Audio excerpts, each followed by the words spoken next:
Okay, it is 10 o'clock. This is a Gilliam County Court regular meeting, July 15th. We're in Arlington today.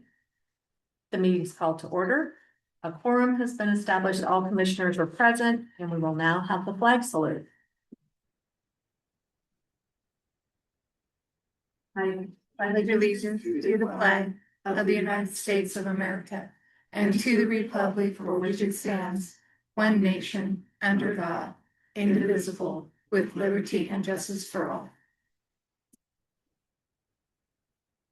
Hey, welcome. Are there any additions or revisions to the agenda? Okay. All right, correspondence, public comment. Individuals wishing to address the court may do so at the time and at other times throughout the meeting. Speakers are asked to raise their hand, give name and city, and limit their comments to 3 minutes. Do we have anybody signed up for regular public comment? No? Okay, anybody online? No. Brooklyn's saying she can't hear us. So that is not news. Just once, I'd like a meeting where you think it's on. Make sure, I don't know. So you shouldn't. Okay.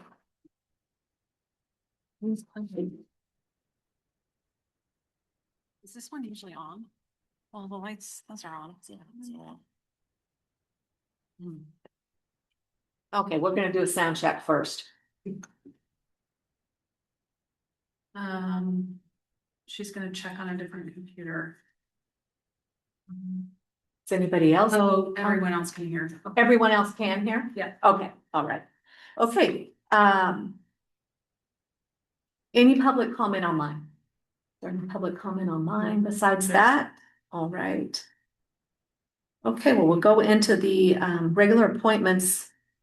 3.1 Cedar Springs Road update. Andy, Lindsey, Anderson, Perry. He is online.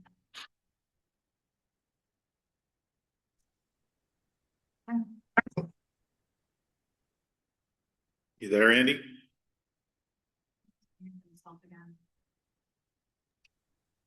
Can't hear you, Andy. Can you guys hear me now? Here you are. Yeah, all right. Sorry about that. I'm not sure what it kept kicking me out earlier, so hopefully I can stay on. Anyway, yeah, thank you guys for having me. Andy Lindsey with Anderson Perry, for an update on the Cedar Springs Road project. Grant, you asked for a couple specific things, so I'll go over those things kind of first, and then we just kind of do a general update of where things are. It's been going. First thing you asked about was kind of our current cost and where we're at for engineering and permitting phases. So our original contract, total contract amount with the amendment that was approved back in, it was February this year for the additional environmental stuff. The total contract amount is $414,000 through our last invoice of June 15th. We've spent a total of 215. So we're about 50% through that total contract amount. To break it down into kind of the different components there, on the roadway design side, that contract amount is 150,000. We're about 70% through that, probably a little bit further actually, but we've billed 70% at the moment, so that's 105,000. Right away pieces for legal descriptions of whatnot, we had 15,000 in our contract, and we spent about 8,500 to date. And on the environmental side, lots of various tasks through there. If you want more detail on the specific tasks, I can get into that, but all told, the environmental and the permitting and whatnot, the contract amount is 234,000. Through June 15th, we've spent about 100,000 of that. So that's where we are with the costs. Any questions or you need additional information on that? I don't, I think we're in good shape budget wise. I don't anticipate additional costs coming up at this point unless something were to change. I think we're in good shape budget wise.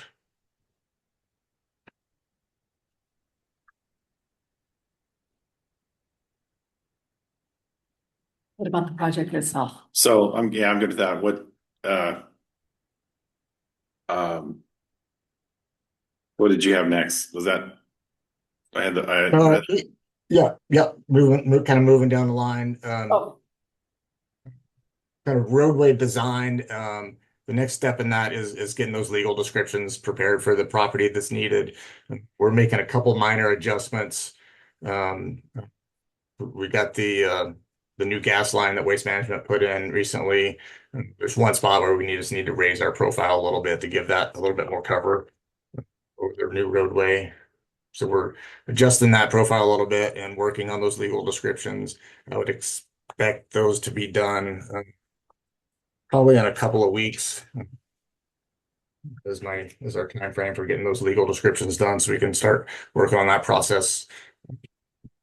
Those would be for the main road. There's the one parcel where we're doing the wetland mitigation site. We may hold off on that one just a touch longer to make sure we've got everything squared away as far as the mitigation site plan goes. So that one might be a touch longer, but the bulk of those should be ready in a couple of weeks.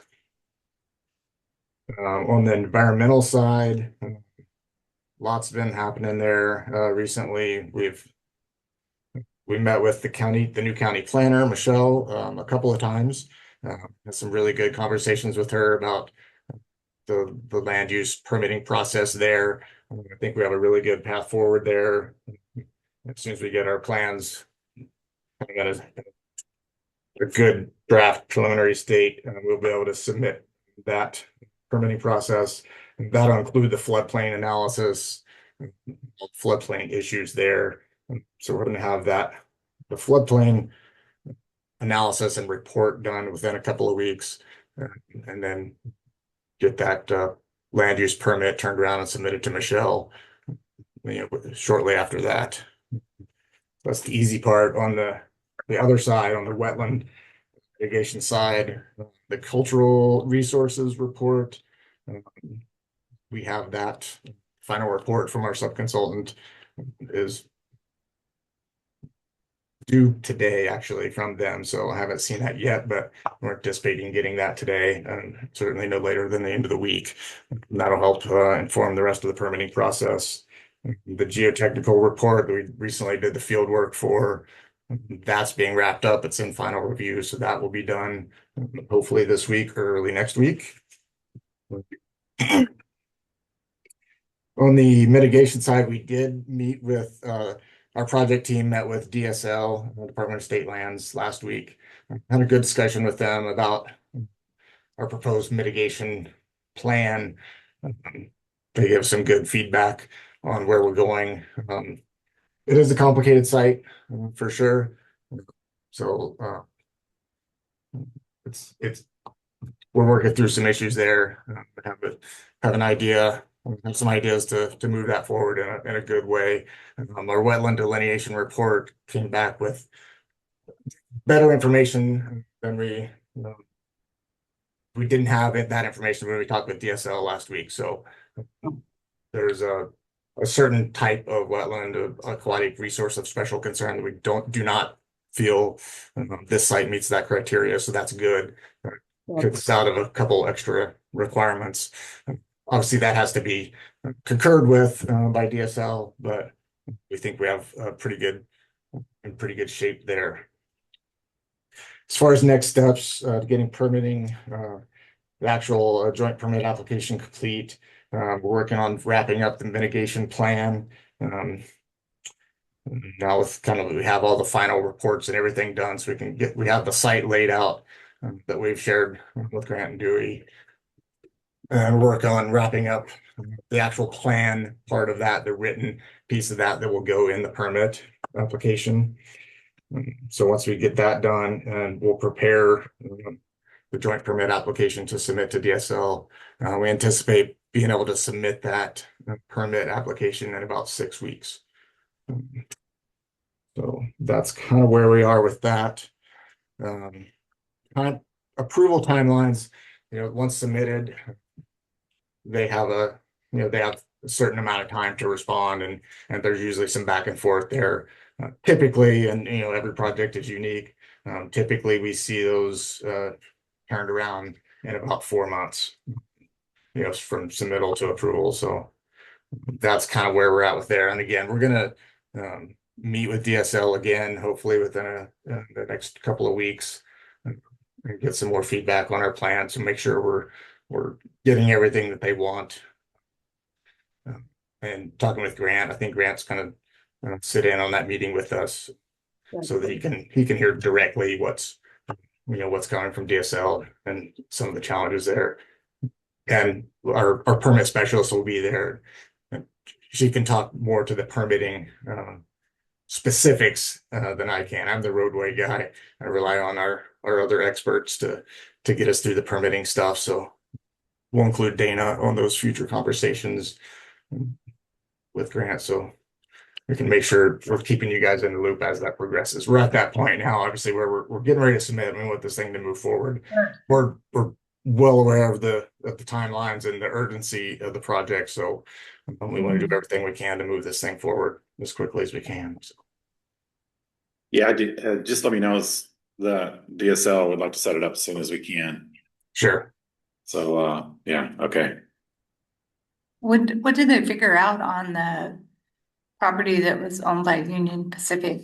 I was just getting ready to speak on that. So Andy, we've submitted Jolie, Dewey's assistant, has contacted Union Pacific. I don't know who it is for sure, but anyway, she's been in direct contact by phone, email, and she has submitted a property sale application for that parcel that we're trying to tie up, the one that the last big issue. Yeah. The gentleman is on vacation, I believe, this week, of course. So I don't think he's gonna be back till like the 20th, but and it's kind of in my commissioner's report, but I'll just speak. I did meet with Waste Management also, Alan and Paul. We discussed this issue and they're willing to do any and everything that they can possibly do to help us get this resolved. But right now, that's my priority, is that UP property, to find out where we're at on that. So. Yeah.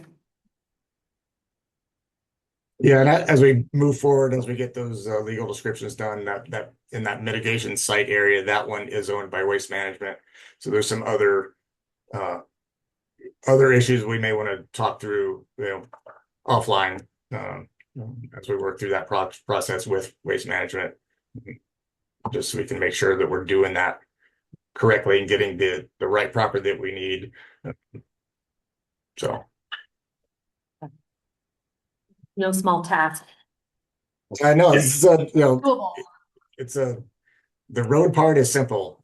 It's lots of other side components that make it complicated. Yes. All the rules and regulations that we have to work through. So Right. Well, thank you. Is there anything else for Mr. Lindsey?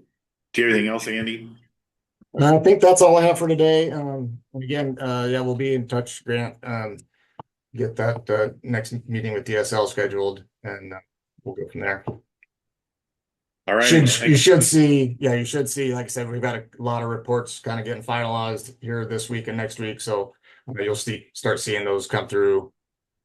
We'll get those submitted to you guys so you have all that documentation as well. Good. All right. Thank you very much. Thanks, Andy. Yeah, thank you guys. Okay, next on the agenda, we have 3.2 Arlington TV Co-op update, Mark Mitchell and also John Nice. Right, both of you on it. I'm glad I was part of the agenda. I barely had time to start getting nervous, but Can you both say your names for? I'm Mark Mitchell. I'm the chairman of the Arlington TV Co-op. I'm John Nice, operations director, I guess. Whatever, you name it, I do it. I was gonna check too. I did send some, says I have no materials, but I think I did set something up Yeah, we do have the Okay. materials, yeah. I'll give you copies of this. Yeah, I think when the agenda was done is 5. Okay. Yeah. I would love to be such a speaker. I could just tell you off the top of my head, everything, all my thoughts, because I've missed a lot, but I did write it down with the idea of making sure I covered these areas, and I'll give you a copy afterwards so you can. Okay. Thank you for allowing me to speak to you today. I'm here to provide information about the history of Arlington TV Co-op and current issues and financial hurdles that may prevent us from confidently serving our customers in the future. The ATV was formed in 1955 to provide a television service to the town of Arlington and is suspected of being one of the longest running businesses in Gilliam County. The ATVC has always attempted to provide reliable service at the lowest possible cost to its members. The initial service provided cable TV to the Arlington community. Years later, satellite services like Dish and Direct drew many of our customers to their services.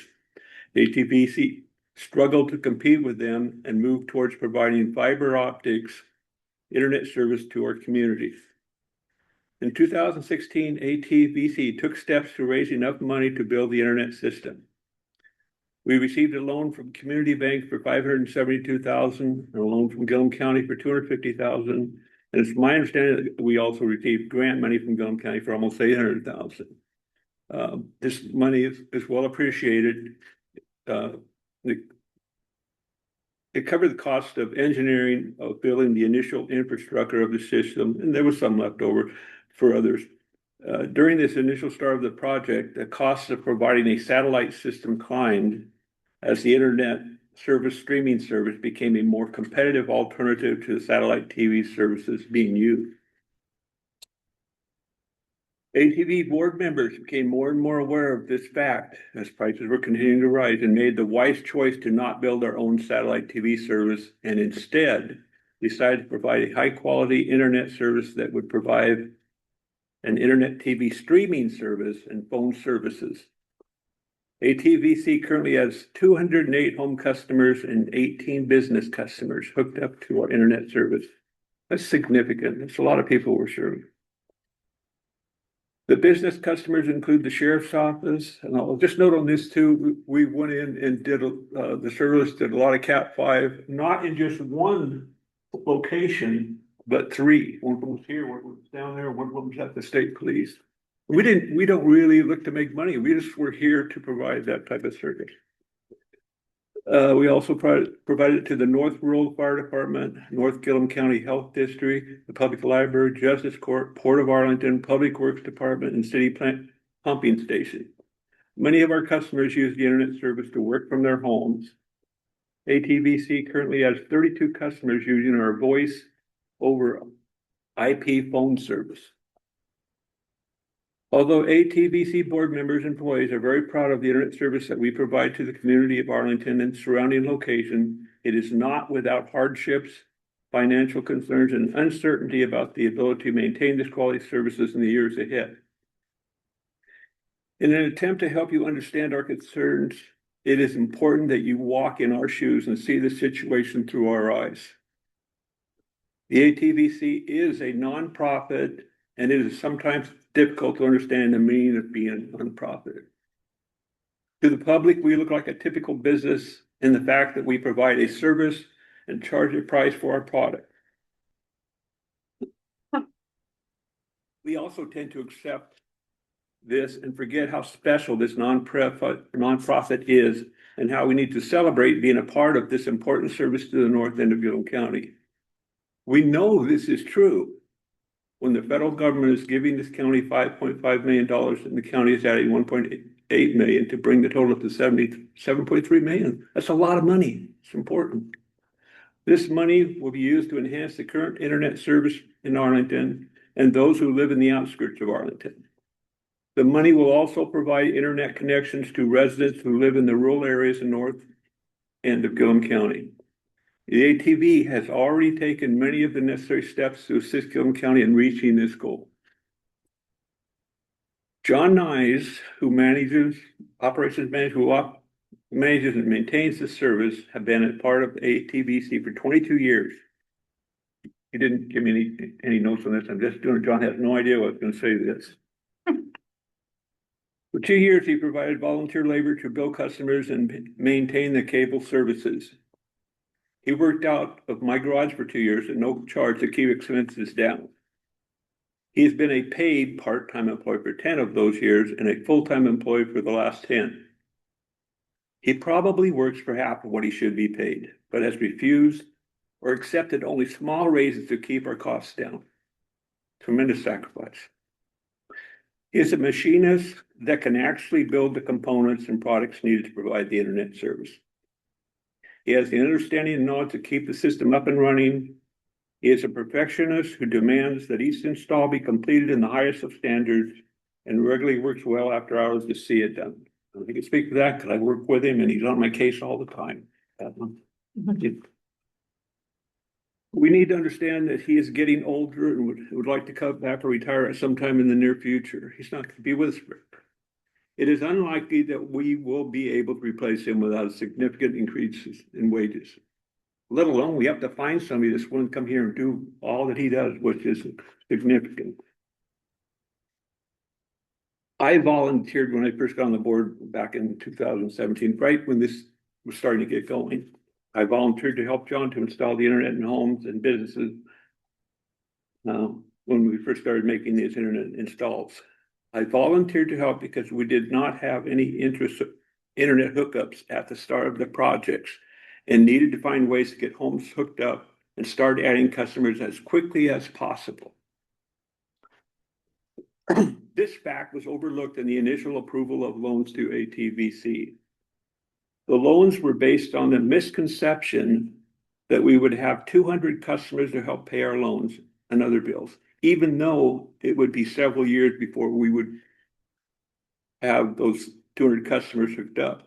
We actually reached 100 customers in 2019. So basically 2 years later, and reached 200 in 2022.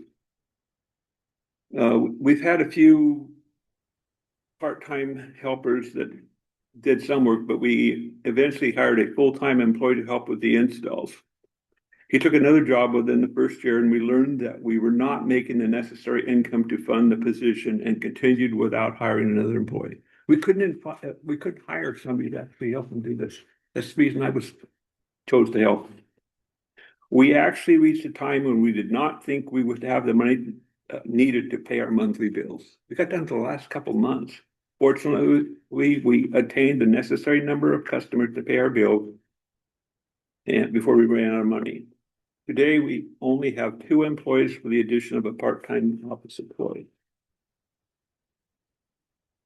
I would also like to point out another observation, how we were able to keep ATVC operating, even though in fact needed more financial assistance. I call it the John connection. John is my brother-in-law, and I've always been amazed how much he gives to others during his life. He loves to help others and is committed to helping set up quality internet service in Arlington and the north end of Gilliam County. I saw his dedication and want to help him accomplish this goal. He has been willing to work for half of what he should be paid to see it accomplished. I believe I've probably been available for 150 of those hookups, which saved additional wages. I'm not here to get credit and everything. I'm just saying a lot of sacrifice and volunteers took place. John also, he has an older brother, David, has given countless additional hours helping with the technical networking and computer programming part of the work. He has worked remotely and on site.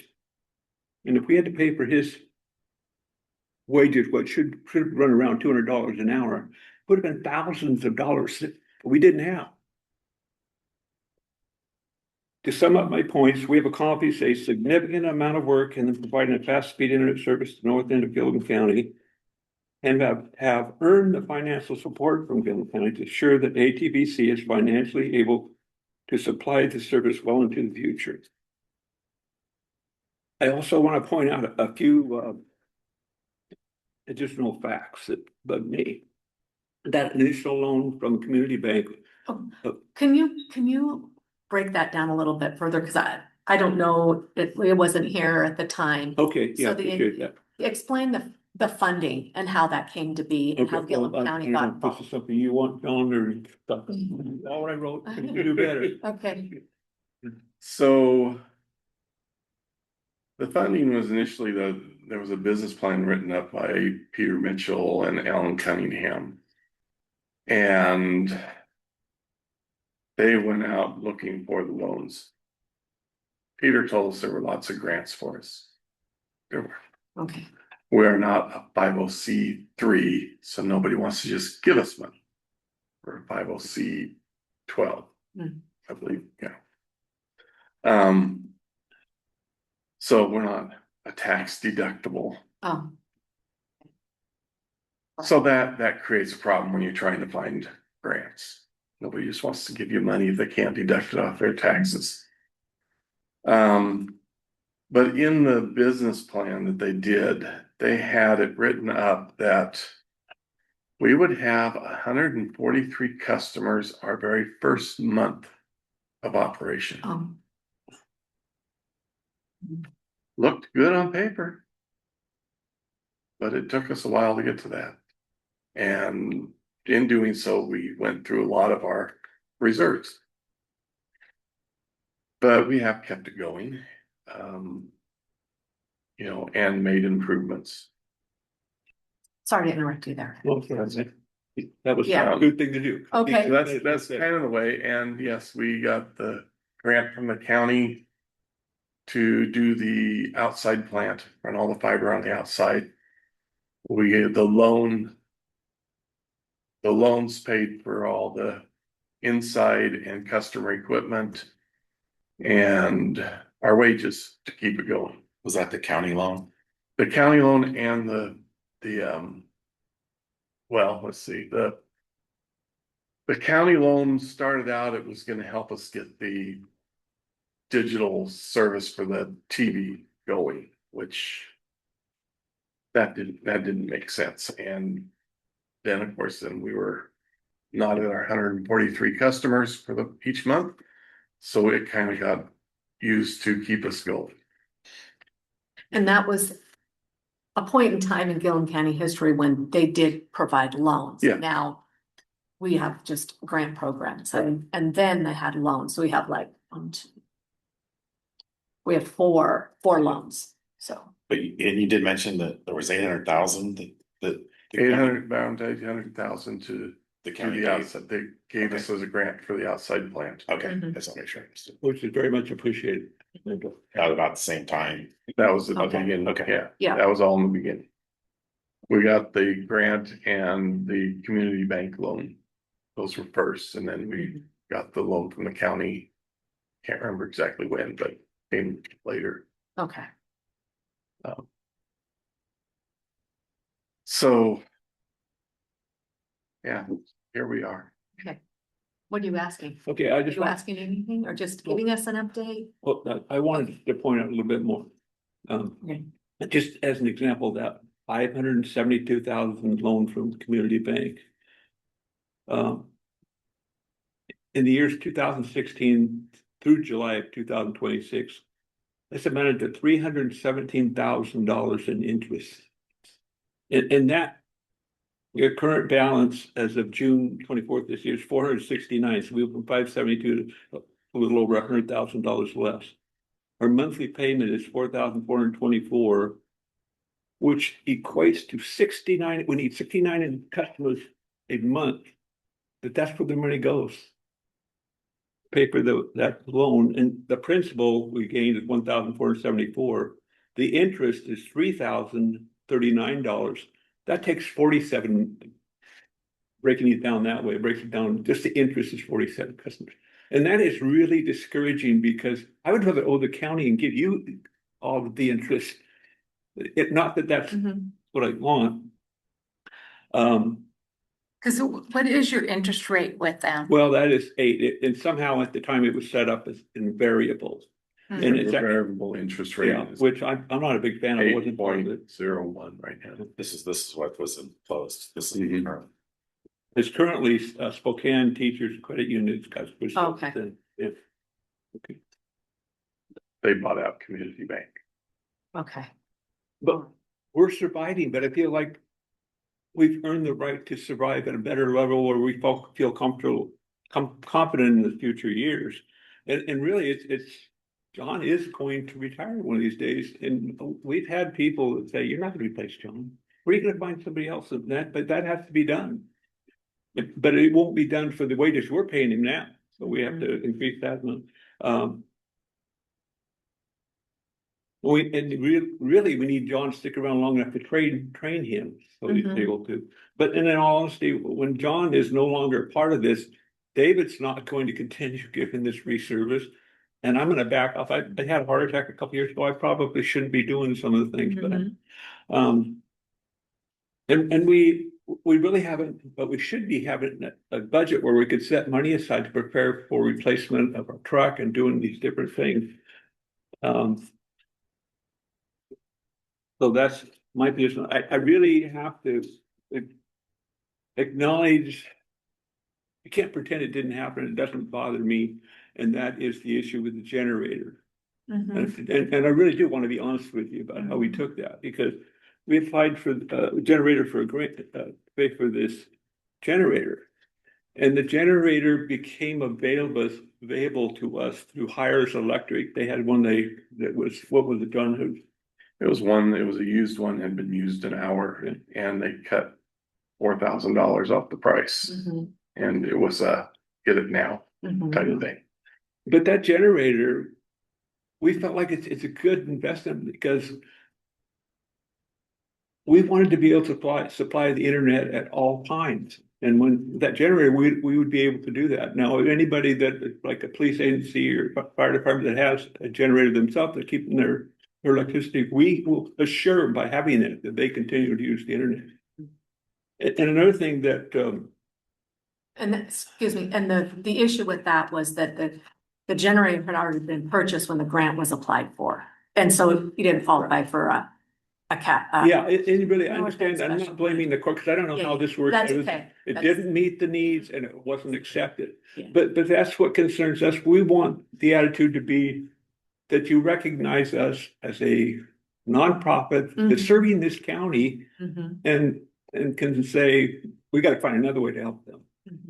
Because the sad part of this is that when we were discussing the end of the year financial situation not long ago, that was the amount of money we were going to profit, was that grant that we were going to get proposed. We broke even. Yeah. And it just doesn't feel like it feels like we deserve more than that. And we want to feel that's kind of what we want to feel when we leave today, that the court can appreciate what we've done and want to help us get there. And are you making a request? Well, I guess we just I want to leave with recognition that you understand that. And also because of this money coming in, we really nobody's really sat down and asked us all these questions, and we feel like we deserve a significant portion to help us be secure and be able to provide this internet service in the future years. And maybe you can't tell us that this time, we don't know. But so are you feeling like if that loan goes away, then that would help us tremendously survive? Yeah, and I really do. I'm glad you brought that up. But that specifically, it's really just if we had that additional 4,000 some a month, wow, we could be. Yeah. The albatross hanging around your neck. It really is. Yeah, because I've thought about these loans, and I'm just talking, these are just my thoughts. Two things, we have other loans. So if we were to do something, we'd have to, make sure it's fair and just for all that have loans.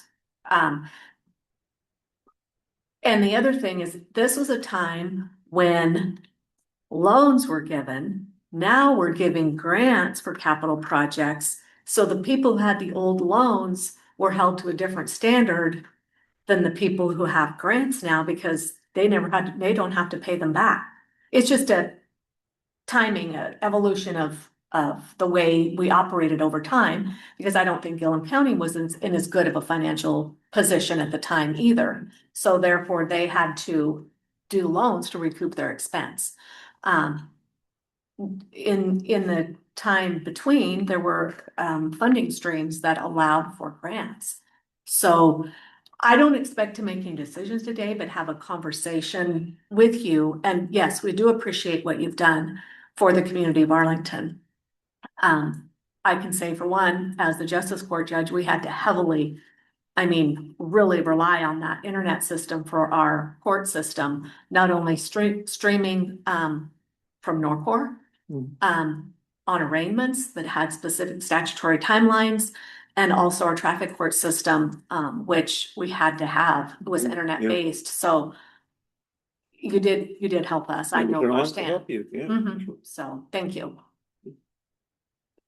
Is there anything you want to Well, discuss, ask? it just seems like the co-op's coming up to a fork in the road, and I want to have more conversation, and I guess we need to come up with a plan, or what's the plan going forward, or what would you need to go forward? You know, I think that you need to address, your time and Mark's time. I mean, like bringing somebody else in to do that. And then I don't know, like, your current equipment now. I mean, is this gonna go a year or 20 years? I mean, I don't know. I'm not a technical person, but those are just questions that I think that we need to have more discussion about, and it provides a very, required service that benefits the town, and there's no question about that. But I guess we need to really identify what we need to do, or to go forward and see what we can do. Well, we're going to sit down with you individually, so get more time to discuss individual. I could talk for a long time about what we give the membership, and I think it's special, yeah.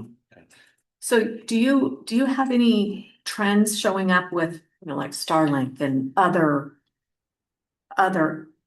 ways to get internet service? Have you seen any decline, or? We're starting to lose some to Starlink. Okay.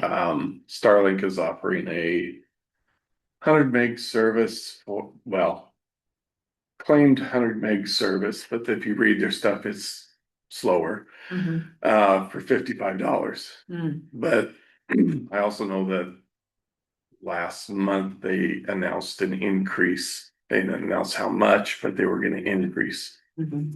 Okay. So that'll go up, but we do need to look at how we can compete. And we're kind of restrained with the BEAD grant, because if we were to push everybody to 100 meg, then the BEAD grant would not get that money used. So we're kind of have our hands tied. Okay. All right. So I don't have a current loan document, but I do have, it just doesn't have the interest updated. This one was as of June of 25, but it does show the 4 loans we have. I don't know if this was shared with you or not, but I went and got it from the treasurer's office. Can I see it? Yes. Well, even though that loan is there,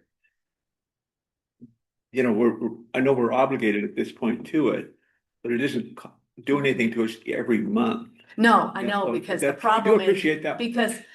So it appears that Gilliam County pushed out the repayment date in 2032. So you haven't paid on it yet. It's just our only link to you is that loan and the BEAD grant. But yes. So, yeah. So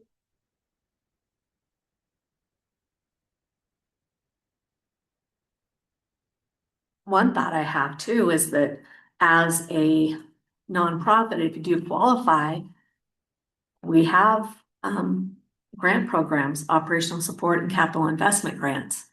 that you can apply for as well. Yeah. You have any Well, other And thoughts? I think it would be helpful to the court too, if you could show, if that loan goes away, how that would affect you down the road and what your business plan would be going Mhm. forward with that. So, I think that Yeah. would Yeah, be very possible to do. I would think Mhm. that show yes, Yeah. that's a good to point. knock off Very good point. $4,400 a month is Uh-huh. like the- Yeah, right. So you're a 501c12, not 3? IOC 12, it's the electrical co-op designation. Okay. Never heard of it, so. Hmm. Yeah. but you still, That keeps us from paying the federal taxes. I'll have to check and see which of you yeah. qualify. But yeah, Well, we've been pushing for broadband throughout Mhm. the we have. county, so I would Yes. hate to see Mhm. you guys go away, so. Right. Well, I would hate to see who might step in because I don't feel that the service will be as Mhm. good. Yeah, And I've had a discussion with one of the okay.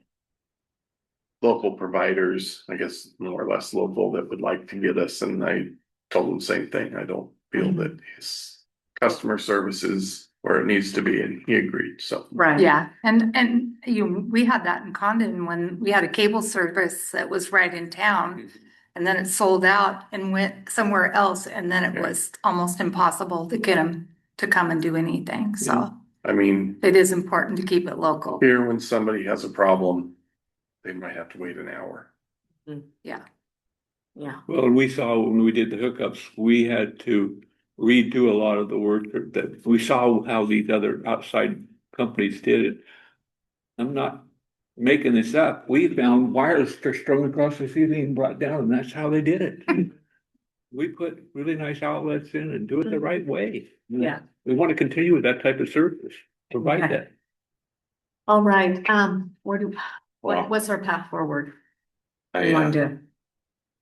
Just now, it's new information as of yeah, now, hearing your report. Yeah. well, I I'll, think the court is willing to work with you guys to find a path forward, Mhm. in my opinion. have some more conversations. Yeah, and I think too, with the BEAD grant is Arlington School District specific, you are the internet service provider. I think we have a link there Yeah, to work with you. But now that's still, the details haven't been worked out. That's still a Right. ways away. So, Mhm. so we really shouldn't expect to find out anything next week because Right, we recognize we need to be patient about that. okay, But more than anything else, we just want to have a sense that Mhm. you appreciate what we've done yes, and we want to do. help. We Yeah. do. Mhm. Mhm. Yes. Okay, thank you. Okay, these are those copies I sent me. Okay, thanks. Catch up with it. and then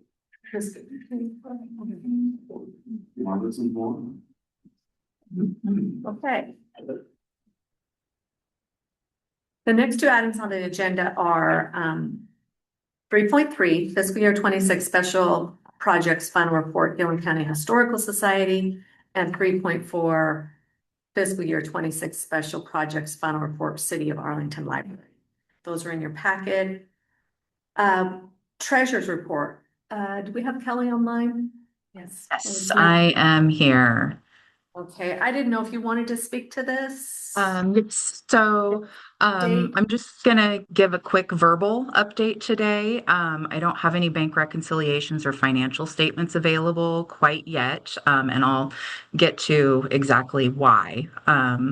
So we had the accountants, Marina and Company, review the books. They've finished their project and given us our suggested journal entries for the 24-25 fiscal year. And we've got those entered. The trial balance is in balance now. And there's down to just a small outstanding cash difference of $623 and change. So we're very excited about that. But with these changes made to the 24-25 fiscal year, it's changing the balances in the 25-26 fiscal year, the beginning fund balances and such. So I didn't want to provide financial reports until all of those updates were made. and I was sure I was giving a financial report that's accurate. Mhm. And the bank reconciliations are also being affected by this because some of the adjustments from the accountants were to clear old outstanding checks that had cleared in Chavs but were accidentally pulled into Cassell as outstanding checks or deposits. So we've got all those, I think, cleared up at this point. I just needed a little more time to double check through everything and make sure that the bank reconciliations and statements are accurate when they're provided. So I'm hoping to get those to you at the first meeting in August, and then get back on a monthly financial reporting schedule from there forward. And then just to tell you some other things I've been working on, I've been reaching out to Sherman County because they use the same property tax software that we do, and they're on Cassell. So Debbie Hayden over there has some really good insights into processes and procedures so that the two systems can work well together. So we're making good progress on the property tax imports and interest distribution models. So those should be up to date and working by next month also. And we recently purchased the accounts receivable module from Cassell. So I'm hoping to get that set up in the next month. And that should just improve our revenue records. So we have some better notes on what the revenues were from, who paid them, what they're paying. Are they paying for June rents or, July business? Just a few more details and notes can be put into each transaction. And that's kind of an update on where I'm at and what I've been up to. And that's all I've got. Do you guys have any questions for me?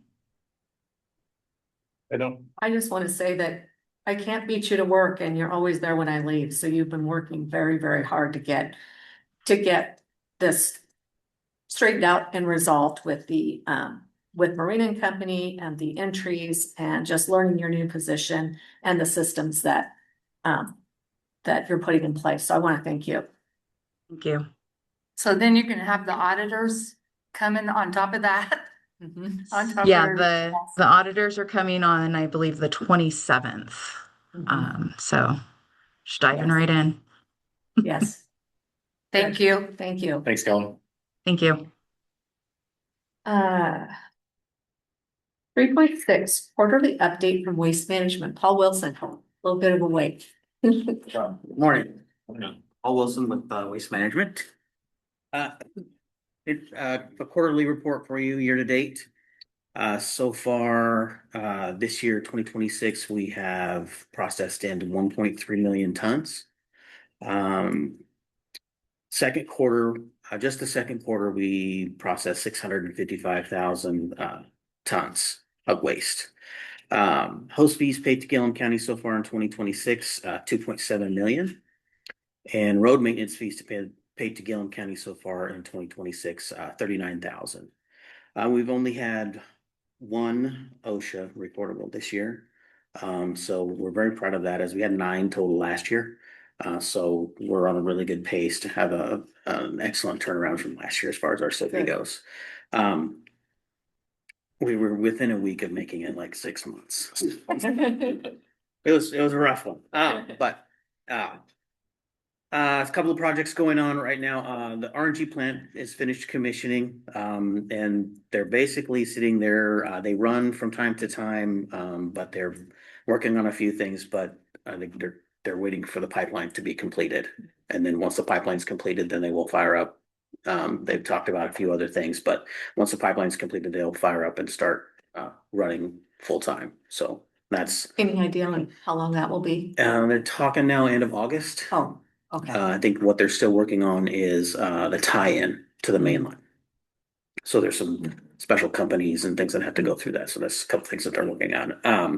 We do have Landmark Services coming back. They should be on site again next week to start putting in some more gas infrastructure adding some more wells and working on some more things in the landfill. Cell 17 construction is still in progress.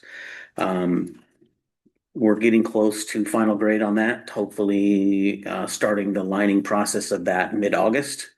And then Pond 4 construction, the construction's complete and the lining process is ongoing now. So they're about a third of the way across the pond with the lining now. So hoping to have that finalized by mid-August so they can move over to cell 17 and start that lining. Otherwise, still looking or almost it seems like we're almost always looking for employees, but some job openings for drivers and operators. Did add a new contact in the back for chem waste as Jeff Buckton was promoted to district manager to take over chem waste just recently in the last week. So he'll be taking over overseeing chem waste. Okay, good. Yeah. All right. Your staffing, perfect number, how many you should roughly? I don't know that we have a perfect number Yeah. as we, currently we're still using a employment services for laborers and I think we have about 40 people from that company. So, I mean, full-timers would be quite a few more, but we have some more volumes coming in the fall, so we're trying to make sure that we're set up for those things. And we did add, I did add another supervisor to the day shift, and we did get permission to add another supervisor to the day shift to oversee another area as we're working on a new contract with Seattle right now. And there's some things with containers and things like that that we just need a little bit more oversight in. So we're adding that position as well to try to define and refine some of those processes and just some more oversight. So, Okay. Good. Right. Do you have any questions? Thank you. all right. Thank you. Okay, consent agenda 4.1. The only item is consider approval of June 17, 26 regular meeting minutes. I'll move to approve the consent agenda. I'll second. It has been moved and seconded to approve the consent agenda. All in favor? Aye. Aye. Aye. Motion carries. All right, 5.0 unfinished business. Economic Enhancement Ordinance is 5.1 finalized definitions. Brooklyn, are you there? Yes, I am. Good morning. Okay. Good. Wasn't sure if you would be so good. Okay. Just go ahead and give us the back, if you would, give us the background, what we accomplished last time and why we're taking this next step this way. Yeah, definitely. So last meeting, which would have been July 1st, we held a work session before county court. I think it was very productive. You guys held a lot of good conversation. Were you able to settle on those percentages for the economic enhancement distributions? This has been something you guys have been working on for a long time, so that was a major step. This next step, before we can move to the actual adopting of the ordinance, would be to rework or come up with the rationale for distribution, which is basically the definition of each percentage. It just correlates to the percentages that you guys came up with at the first. Similar to last meeting, I don't know if you guys just want to kind of go through each of your proposals. I can pull up the current definitions so that we can see those on the screen, and then I can just kind of fill in as we go, or I'm happy to go over your guys' proposals or however think you want to do that. What do you think? Okay. I saw Commissioner Wilkins. Were these everything else was fine except for these two for you? I just Okay. put it out there. I don't know if that's the correct way or if it was comfortable. I'm just trying to get something and to look at. Okay. So again, what we could do is talk about the ones we can agree upon, get those out of the way. Yes, let me share my. Okay. Anya, I cannot. It says host disabled participant screen sharing. Okay, just a second.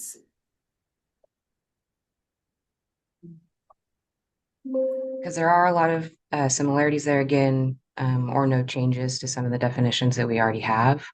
Right. Brooklyn, which one do you want to share? I'm gonna share it from here. Which of my screens? Are you looking at the rationale? I'm gonna type. I would like to be able to. See, like,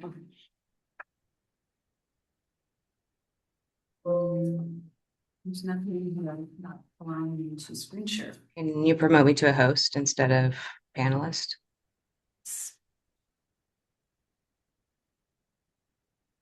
Okay, see if that works. Beautiful. I'm in there. Okay. Let's just go page by page. What can you guys see? We can see the old rationale. Yeah, sorry, the existing. These are existing, right? Yes. Okay. If you just want to go through it with like the top ones for the city of Arlington, city of Condon, and city of Lone Rock, really the only proposed change there came from Judge Patnode, which was to designate the funds for city infrastructure projects. What are the thoughts there from the rest of the? I was fine with that wording. Okay, Okay. all right. So that covers the first.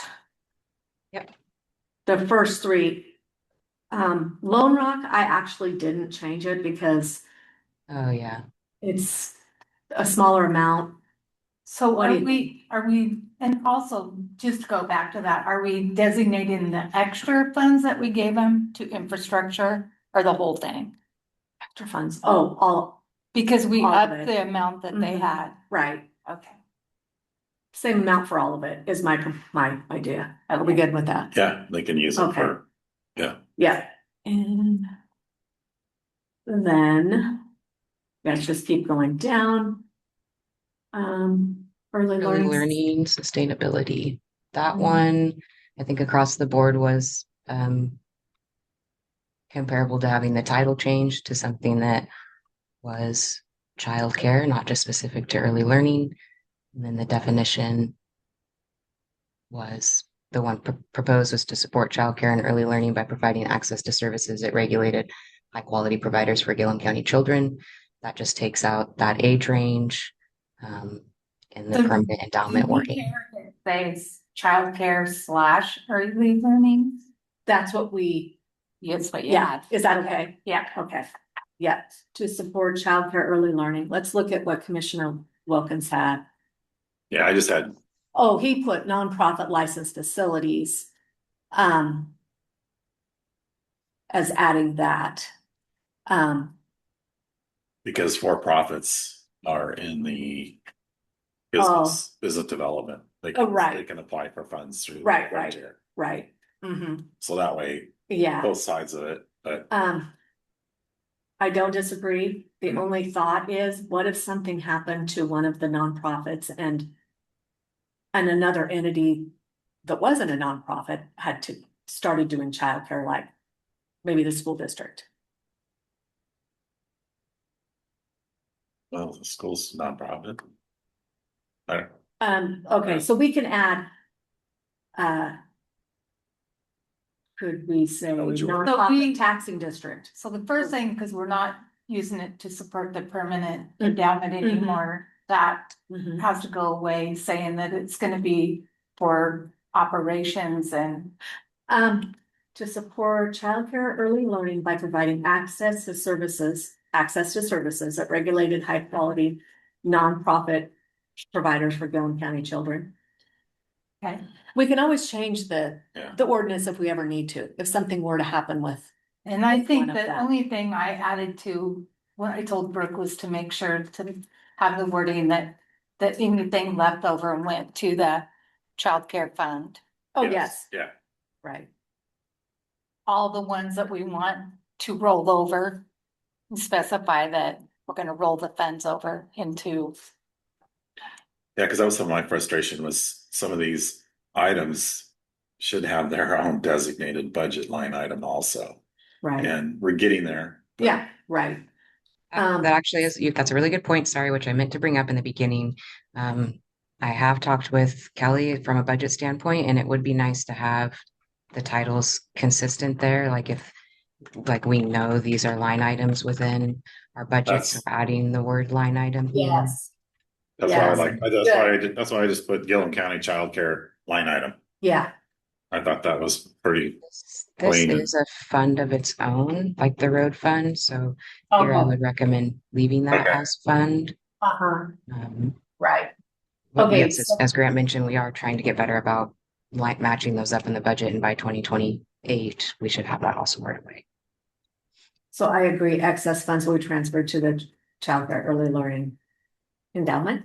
No, just Fund, that fund. The Transfer to fund, the the fund, I like, Okay. you could take the childcare early learning now, just, we're talking about that fund, okay, transfer to the fund. okay, I think we could yeah. You could even go a step further and just put the fund number.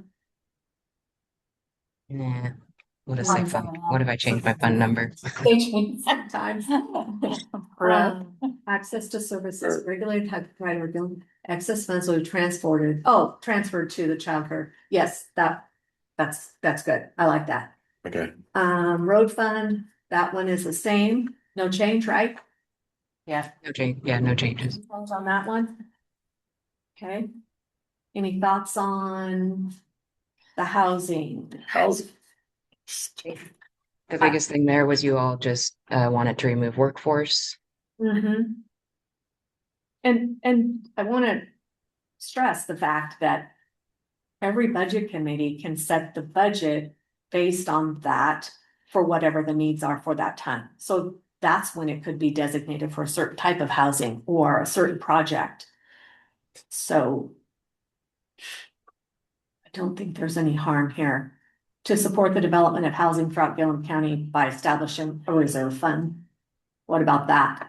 That way, when we're not spending from it, we're building it and it's specifically designated and not going into, So it would go into a reserve fund. and then each budget committee, so this is my thought, then each budget committee could select projects each year out of that reserve fund, or even pulling some from the unappropriated amount for housing projects. Is that okay? Okay. I think if you're wanting to like build a fund like you are mentioning there, I guess ultimately I just don't want to create a bunch of funds. I'll just say that. I But understand. I think that here, what you're mentioning here is an Mhm, acceptable use of fund. right. I think the only two that would. Let's see. This and your emergency services. Right, just those two, yeah. Yeah. Okay, homestead rebate, I think we. Don't There have was a lot. no, yeah. Mhm. And we just need to take out the excess funds will be transferred because they won't be. Right. Okay. Economic development.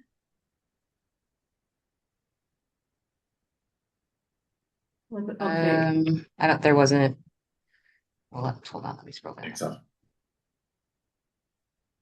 to, No to improve- proposals. and local communities and within Gilliam County as a whole, as determined by the county board. To select projects out of that line item. Okay, that sounds good. No change on the north and south end special projects. No change on the revolving transition line item. Removal of the. I just for historical purposes, I put a little, one sentence word or explanation under the Homestead Incentive Endowment Fund. Funding allocation has been eliminated as the endowment interest supports the program in addition to the Homestead Incentive Distribution allocation. Just so there was some history about why did we remove that? Does that go, is there a recap in the ordinance that could go in, or do you want it within Okay, the rationale? Tanya said yes, there's a recap, we could put it somewhere else. Okay. So it's not there in the distribution portion, okay? Yeah. Business development. Am I going too fast? No. Okay, that one's okay. Yes, no proposals there. Development development and retention and expansion. I think I might have added another word in there to support business recruitment, development, retention, and expansion in Gilliam County. How's that sound? We're just not promoting new businesses. We're promoting businesses that maybe want to expand or, okay. Any problems there? Okay, so now for the, fire EMS wordings. We want to do the work first. Yeah, of Oh, course. okay. Let's see. You scroll down a little, Brooklyn.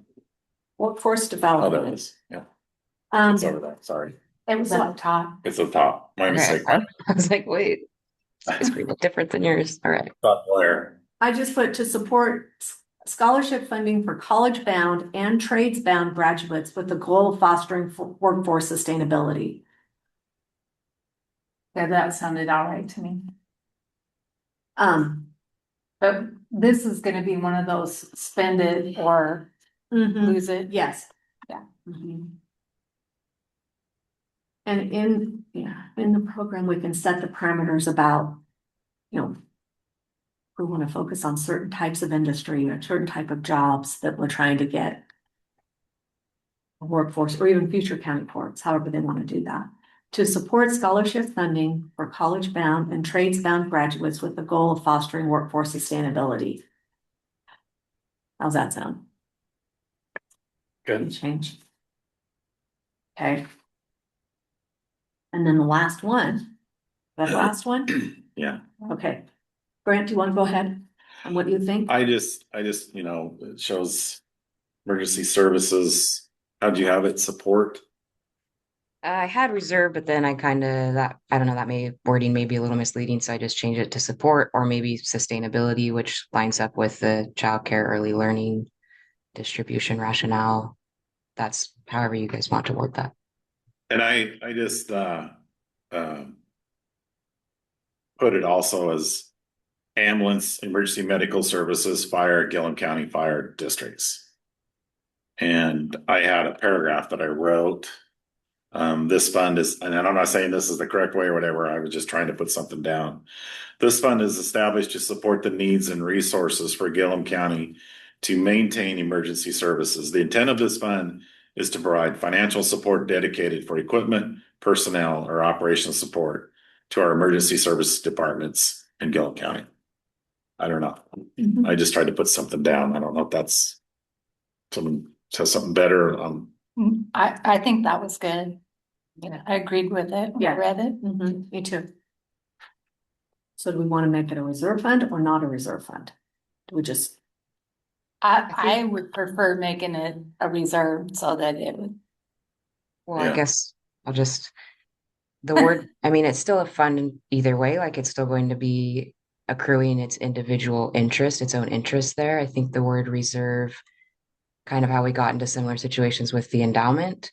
I think that whether you label it reserve or just support or sustainability, the intention is still the same, and then you're going to budget it as reserve funds within that fund itself. The fund itself does not need to be called a reserve fund. You're just That sounds good. I'm okay with fund. Good.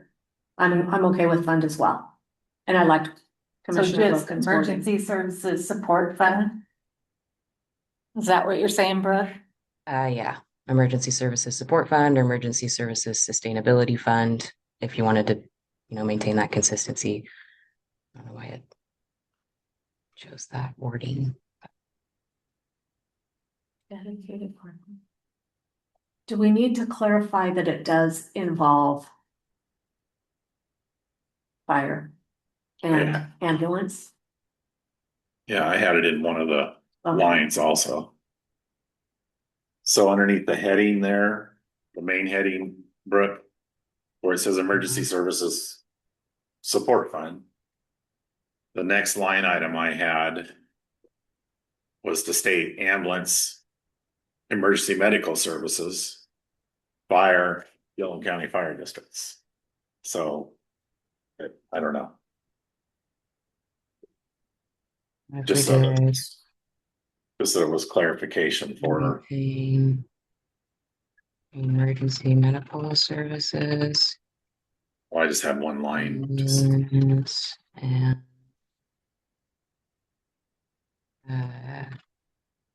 county fire districts.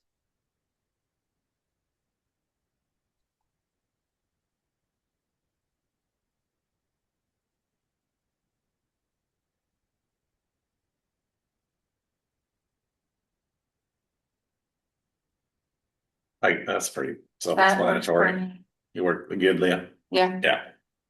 Yeah, well, yeah, we're identifying the two main things that we're trying to help Yeah, have this one. okay. Financial support, dedicated for equipment, personnel, operational support.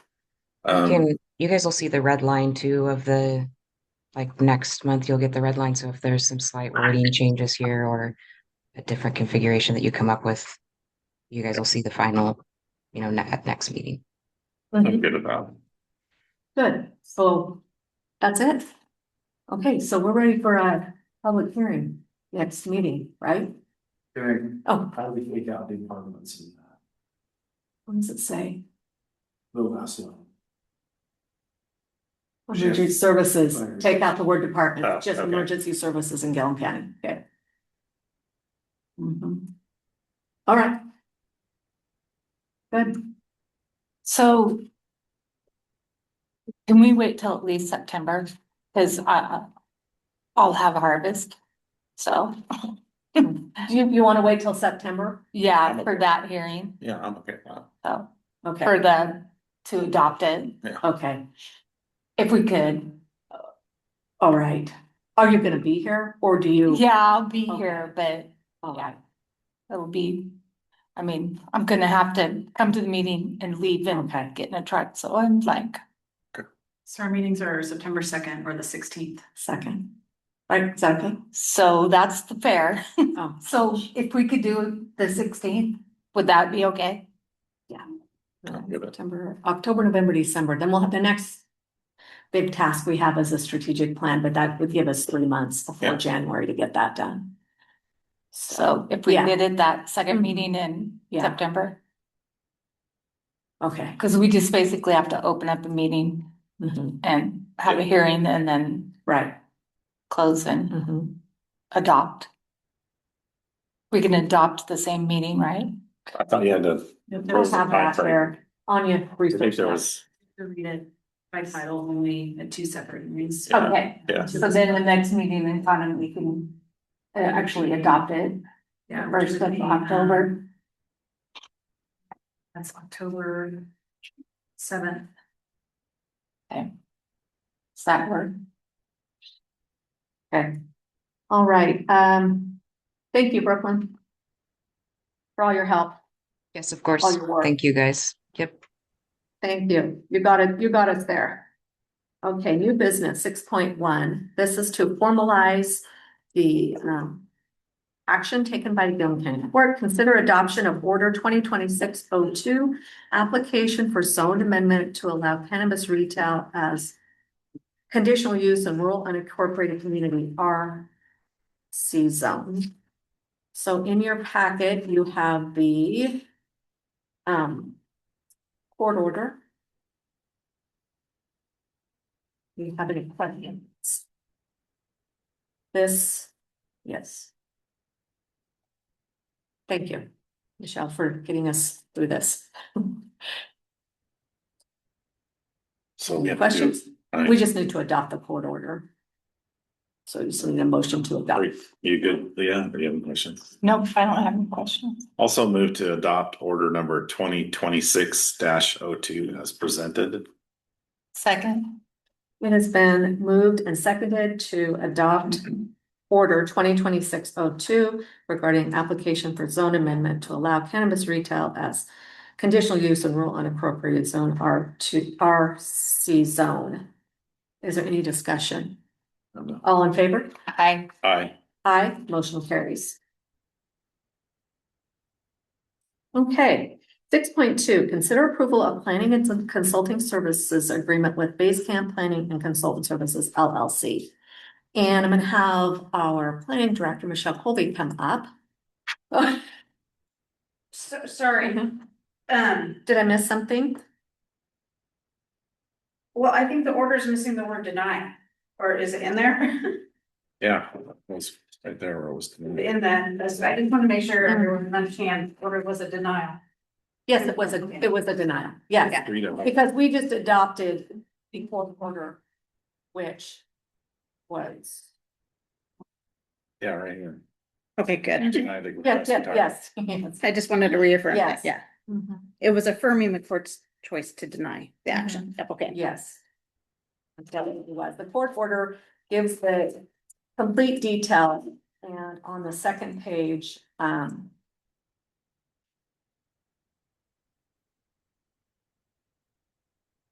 that now therefore it is hereby ordered, yes, that it is a denial, so yes. See it? In the second page. Second page, second paragraph, yeah. That's good to make sure though. I was like, Yes, It was in the word, it was in the meat of the document. yes, it was. Yes. Okay. Okay, sorry about that. That's okay. Take a breath, we're good. Okay, so before the county court is a contract to consider entering into a personal services contract with Base Camp Planning and Consulting Services. This is specific to a conditional use permit application the county received in June for a wind and battery storage known as Settle Butte, which I know the county court entertained Settle Butte representatives, owners. Several months ago, they came and presented to the county court. And And so, thank you for today. yep, we do have someone in the audience. Into the early 2026, the state legislature adopted House Bill 4031. This, the short of the, or I guess the specifics of this, which is important, is the House bill allows large energy facility, renewable energy facility projects to come directly to the local jurisdiction for approval, bypassing the Energy Facility Siting Council process.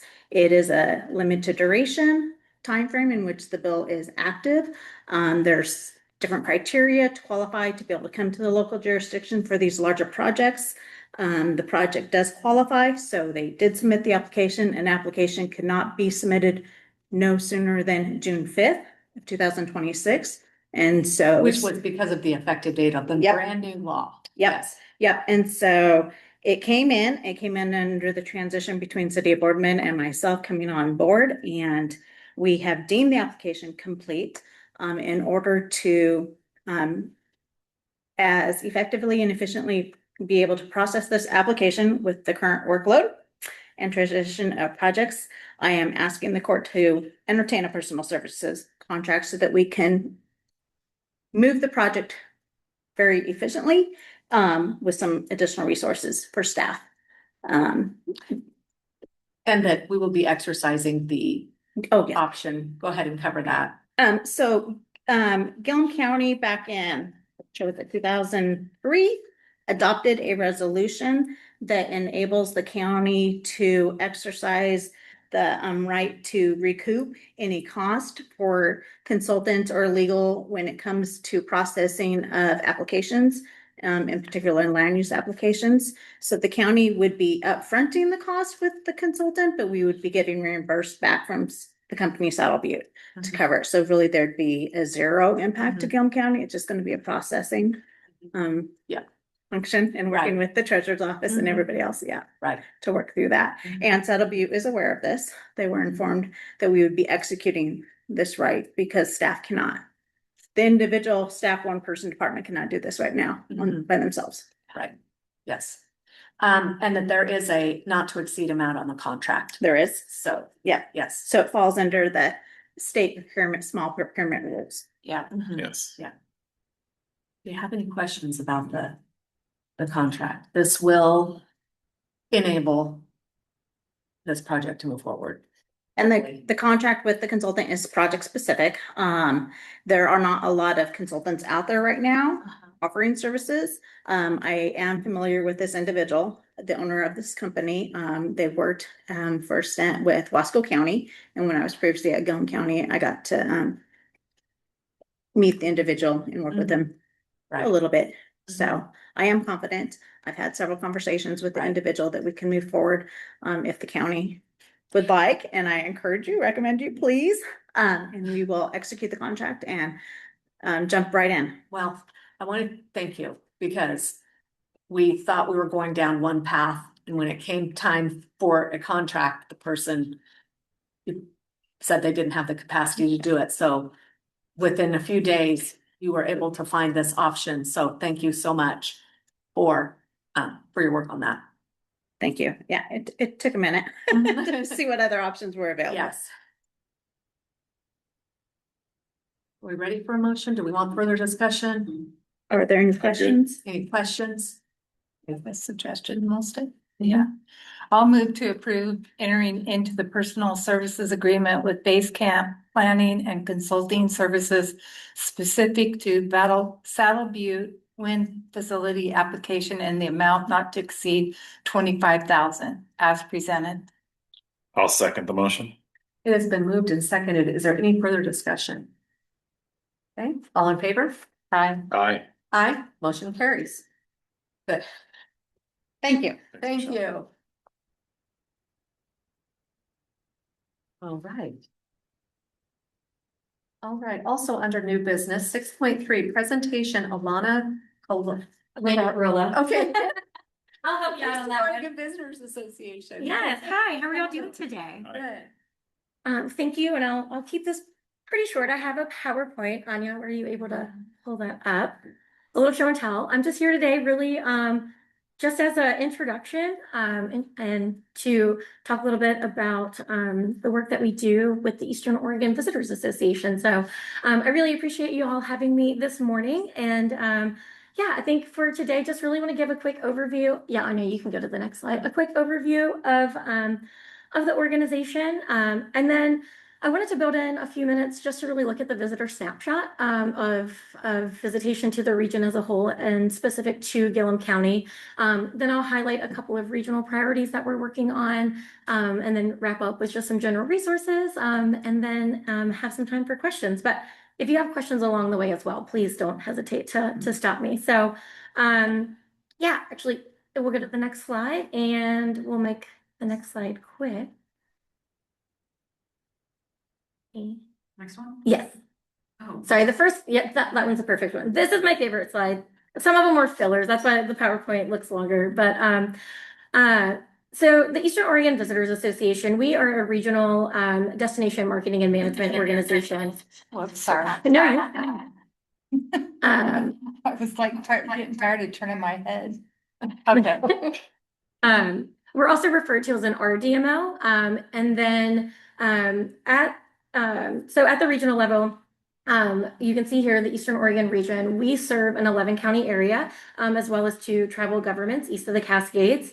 At the state level, we have Travel Oregon. So that is the Oregon Tourism Commission doing business as Travel Oregon. And in 2003, when the statewide lodging tax was first passed, that's really when the 7 tourism regions became defined. And so as the RDMO for Eastern Oregon, I work closely with the state of Oregon as Travel Oregon, as well as the other tourism regions. And then we really work closely with our local DMOs. And so this is really the Oregon Frontier Chamber of Commerce, our other chambers of commerce, but also really working with our local partners that have a visitor facing component. So the overarching work that we do, next slide, is to really attract the right visitors to Eastern Oregon through values-aligned place-based marketing, develop experiences rooted in Eastern Oregon's food, culture, and landscapes, protect people and places by centering community voice and sustainable travel principles, strengthen the visitor economy, support industry partners, and really build a durable organization. And so overarching, our role is to really grow Eastern Oregon's visitor economy sustainably by attracting the right visitors to the right place at the right time, and to work to ensure Eastern Oregon's tourism ecosystem is connected and supported. For the next slide, we really do this in 3 main focus areas. Marketing, which is kind of the traditional role that our DMOs have played and DMOs have played. But we do a lot of destination development and management. So really looking at those high use areas, those opportunities to attract visitors. How can we do that in a way that is sustainable and well managed? And then doing a lot of outreach and engagement. So working with our tourism stakeholders, doing presentations like this, just making sure people know who and what we are and how we can collaborate together. So looking at the next slide, I just think it's helpful to give a snapshot of who all is coming to Eastern Oregon as a region, and then specifically to Gilliam County. So if you want to go to the next slide, we really look at breaking the region into 4 distinct subregions. One, we do that because when I first started, I was like, how am I going to remember 11 counties? Now it's pretty easy when you really look at the 4 subregions. We have Southeast Oregon, which is Harney and Malheur counties, Northeast Oregon, which is Union, Baker, and Wallowa counties. Oregon's rugged country is Morrow and Umatilla counties, and then the John Day River Territory is Sherman, Wheeler, Gilliam, and Grant counties. So that is our service area. And when we really look at the makeup of the visitors to that region as a whole, the average age is 51, average income is 117,000. 21% have some identified accessibility need. 86 are repeat visitors and 92 are likely to return. We really like the repeat visitor because of the size of our region. We like to make sure they come back and visit. And then when we look at the year-over-year occupancy rate, so this is overnight lodging, we are a little below the statewide average at 55%, and the statewide average is at 60%.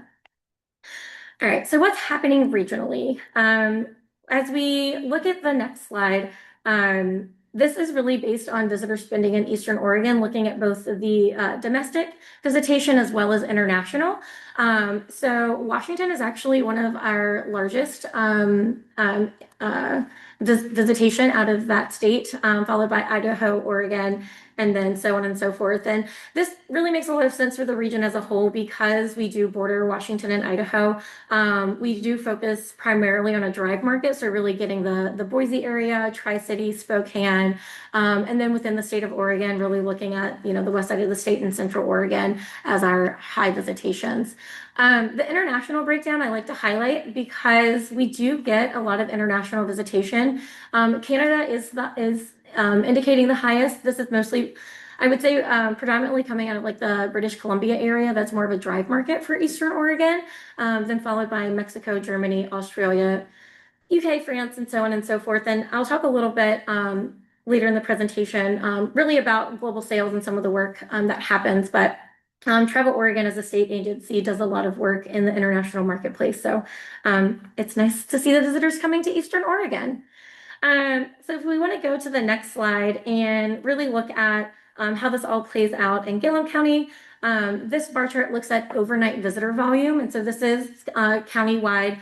You can see there in 2020, the big dip that was during the pandemic and then started to increase. I will say, and for, kind of, and as of 2025, haven't rebounded from pre-COVID. That could be from a variety of factors, but it's something that we are always tracking and always looking to create opportunities for those overnight stays. For the next slide, this one really translates, looks at the way economic impact. This is through the lodging tax receipts, and to the best of my knowledge, I believe it's only the city of Condon that has a local lodging tax. But what this really means is for every night that someone stays in a hotel or lodging, there is an additional tax on top of that room rate. In 2025, room nights generated a little over $200,000. Let's see. I have mixed information. This one says between Arlington and Condon. I'll do a little more looking into that. But I think that trailer parks and Burns Park have to pay that lodging tax to that would city. make sense because parks do apply. So if there is any fee, I think it goes to the city. yeah. So Okay. The Oregon Frontier Chamber of Commerce confirmed that it is for Arlington and Condon. Okay, perfect. That's what my notes said, and then I did a quick search, and it just said Condon. So I should stick to my notes. Thank you for confirming. So this tax receipt is then really looking at the combination between Arlington and Condon from that local TLT perspective. And then the last slide for kind of that visitor data. While lodging tax is often the first indicator that we look at for economic impact, there's also so much more to the visitor travel experience. And so I really like this graph because it shows visitor spending across all commodities. So for Gilliam County, food service does outpace accommodations, but then we have food stores, arts, entertainment, recreation, retail sales, gas, and then obviously no airports, visitor airports here. So that's why air transportation is indicating 0. And I did clarify for the local transportation and gas, the data really is correlating with those that have stayed overnight. So gas stations on the 84 corridor and things like that don't necessarily play into that number. Okay, so that's just a quick overview of the visitor that is coming here and what they're, how they're spending. And then if we want to go to the next slide, and just I wanted to take a few minutes to really talk about our regional priorities, just to give you a better idea of what we're doing and what we're working on. So the next slide is a refresher of what I mentioned a little bit ago, but just as a quick reminder of really, our overall goal at the end of the day is to attract visitors to our destination in a way that is sustainable and really does support our tourism industry and our local economies. An area that I did want to spotlight, if you want to go to the next slide, in addition to kind of our outreach and engagement work, we've also been doing working with our local partners and doing more advocacy work. So this last legislative session was very active. And we really try to show up to make sure our legislators here from Eastern Oregon. So really looking at those opportunities on how are we communicating the value of tourism from the local level all the way up to the state level, really as it pertains to Eastern Oregon and our rural communities. We also do quite a bit of work in advocating in the work that we do with Travel Oregon to really make sure they understand our regional priorities and realities when they're doing their planning and programming. So if we want to go to the next slide, kind of looking at the broader picture of our focus areas as well. So this is more when we focus on the destination development and marketing. These are the core areas that we really focus on. And I say core areas, but they are very broad and overarching. But really, outdoor recreation is vast in our region, as well as our cultural and heritage, culinary and agritourism. And as I mentioned, kind of in those earlier visitor data slides, accessibility. And the accessibility work is something that we've done some pilot projects, and then I believe 2 years ago now, Travel Oregon did a big accessibility campaign, and we had a number of communities along the 84 corridor that participated in that, and really just looking at ways of how do we broaden those conversations, what are those opportunities to make areas more accessible. And one of the things that I really find most valuable with tourism infrastructure and infrastructure updates and things like that is they really do benefit the community as well. So I think it's really a win-win when we look at some of the things that tourism can do. Okay, the next slide, I have a couple on dark skies, but I think it's important to just share a brief update really on the regional level. We're working with our statewide partners to develop dark sky tourism. Dark sky travelers on average spend 3 times more in comparison to the typical traveler. And we know Eastern Oregon has plenty of starry night skies available to us. And so I really like this map because this is a light pollution map across the state of Oregon. And you can see the majority of Eastern Oregon is very dark. You have the 84 corridor and kind of those larger population centers there. And then some more of our concentrated areas in John Day and Burns, but a lot of our area is dark sky friendly. Cottonwood Canyon State Park became a dark sky designated park in December of 24, I believe. And there's other state parks that are really looking at ways to expand dark sky tourism. So the next slide I just mentioned, but Eastern Oregon, we already have a few state parks that are night sky friendly. Cottonwood Canyon being the largest for us in our region, and a few other activities. And I just like to pause on the dark sky tourism slide too, because the little book on the right, that's from Central Oregon. And I think when we really look at opportunities of how the visitor travels around the region, really working with our neighbors in Central Oregon and Southern Oregon, and the Mount Hood Gorge area as well, of how we can really leverage opportunities and keep a visitor in region longer. And the next slide is just, this is a resource. If of interest is available to partners. And so Travel Oregon recently created a statewide map that highlights both dark skies across the state, as well as campgrounds or night sky viewing areas. And I went to a trade show earlier this year in Spokane, and this was a very popular map. So when we think of family-friendly travel or those opportunities to really get visitors into our region, dark sky tourism is a great avenue for that. And we like dark sky tourism because they have to stay overnight. So that usually means they're going to be eating dinner and breakfast in our local establishments, getting gas, things like that. So opportunities to really capture the visitor in region a little bit longer. Excuse me. I didn't even know that was a thing till a few weeks ago. Yeah. So I think we just take it for granted Yes. that we have dark skies. For sure. When I saw some images, I think maybe up in Wallowa County, someone captured the northern lights just a couple weeks ago. And so, I mean, I think when we really think about those urban areas, and especially the international visitor, they don't see the dark sky a lot of times. And so it really is, it's a draw and connects people to place in a very meaningful way.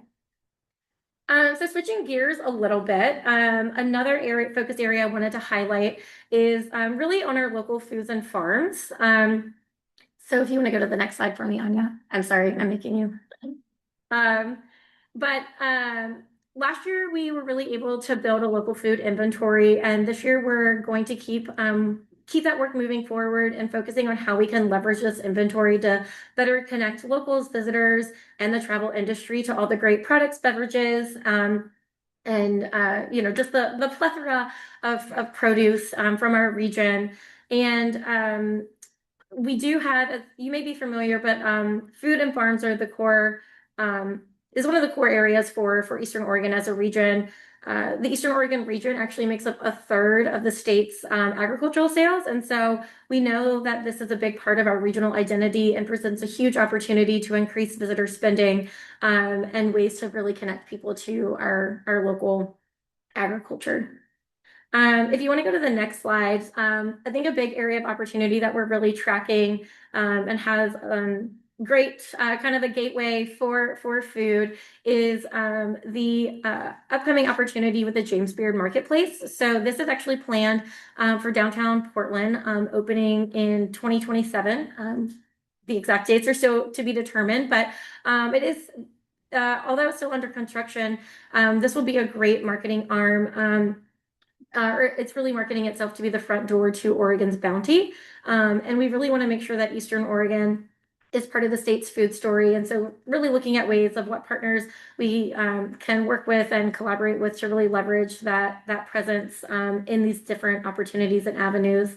One of the things we see for a lot of our smaller producers is, access to supply chains and things like that. And so if there's opportunities that we can get our local foods in front of people, encouraging them to come visit and try them in our region, that's the goal. All right. I'll wrap up here soon because I know y'all been sitting a long time.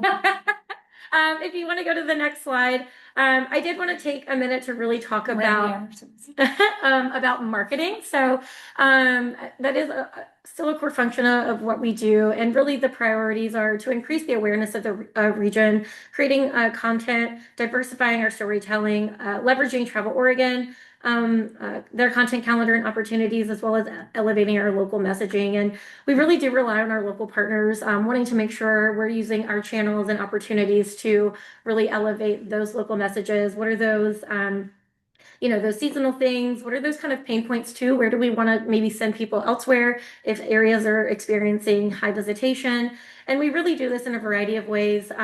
One, and probably one of our most visible, is our visitor guide.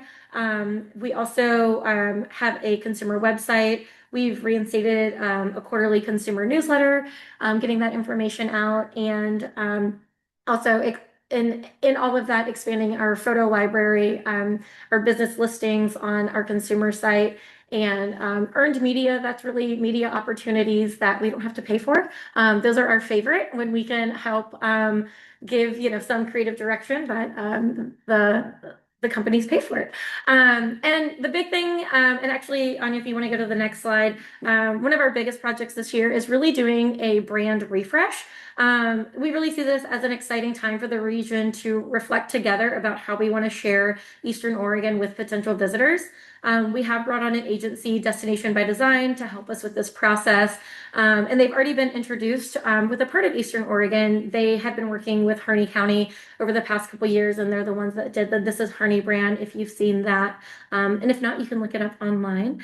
But we're really excited. They were actually in region in early mid-June, and I sent them on a 7-day road trip. And we incorporated a couple in-person. We had an in-person in Condon, and then they moved around the region in Ontario, Baker City, Enterprise, and Pendleton.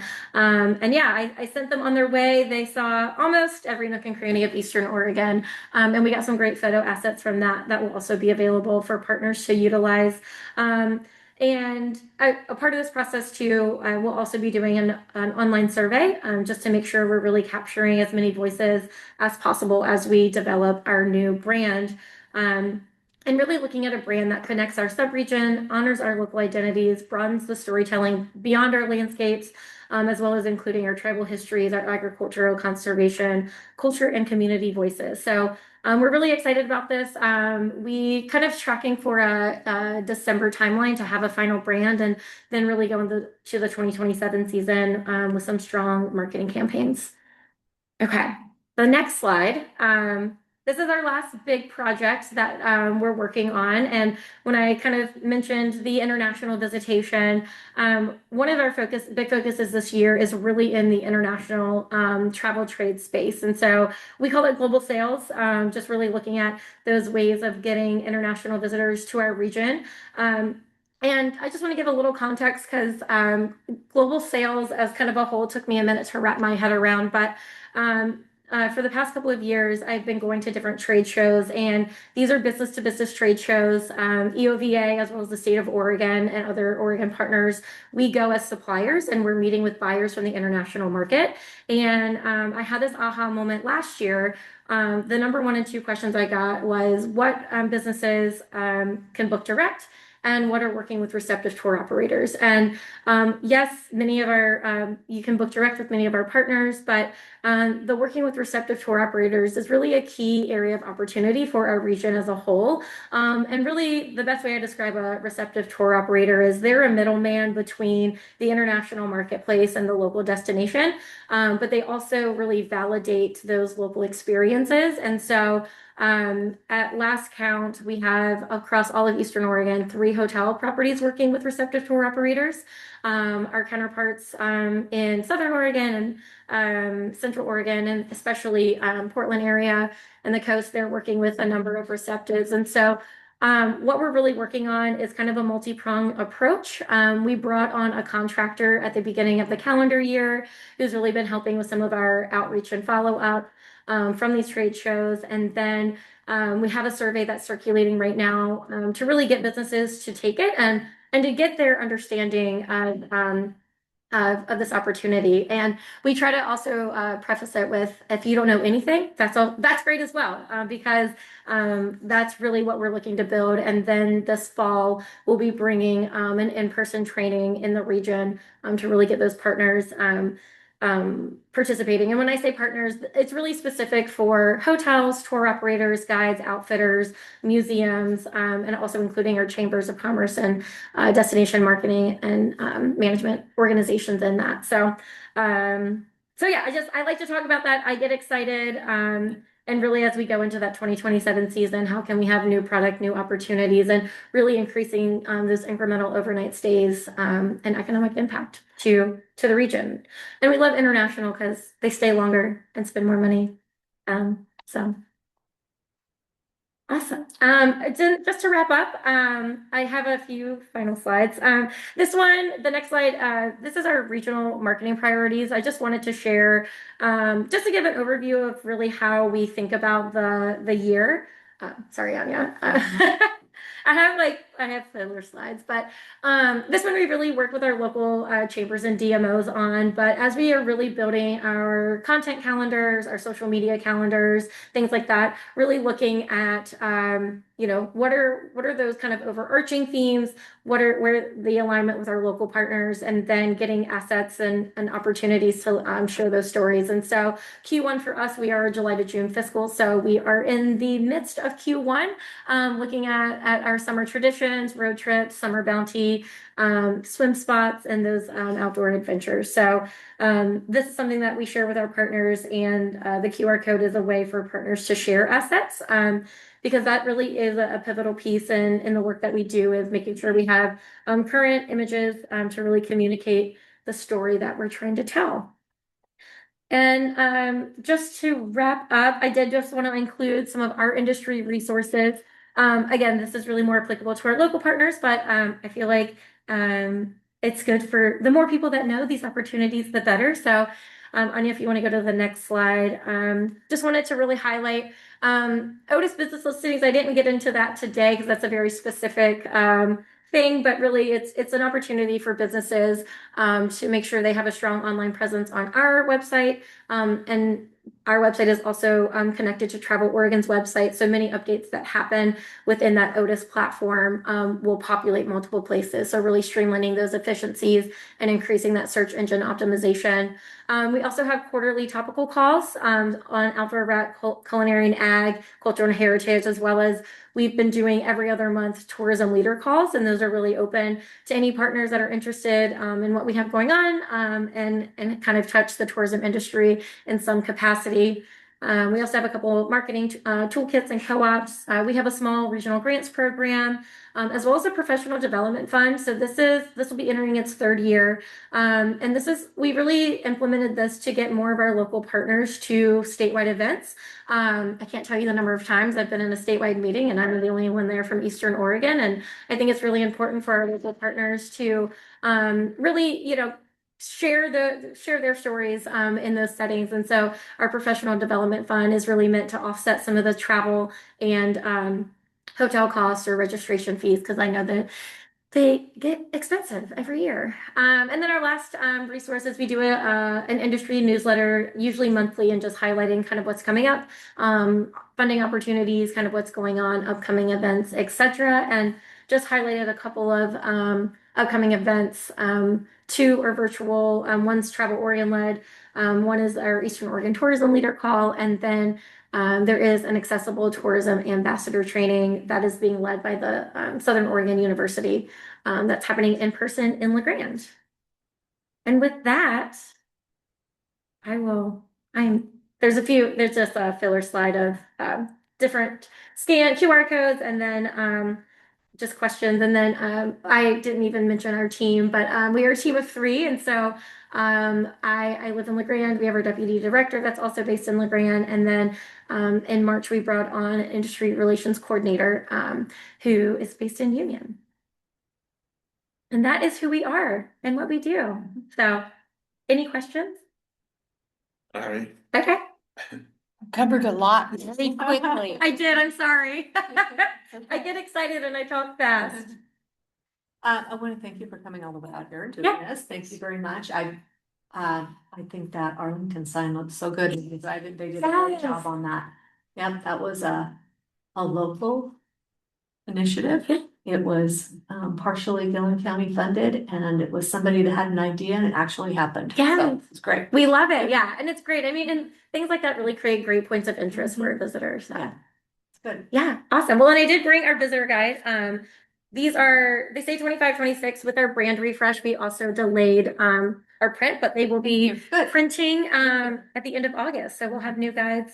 Thank you very much. So thank you so much for your time. Can I make a couple comments? Uh-huh.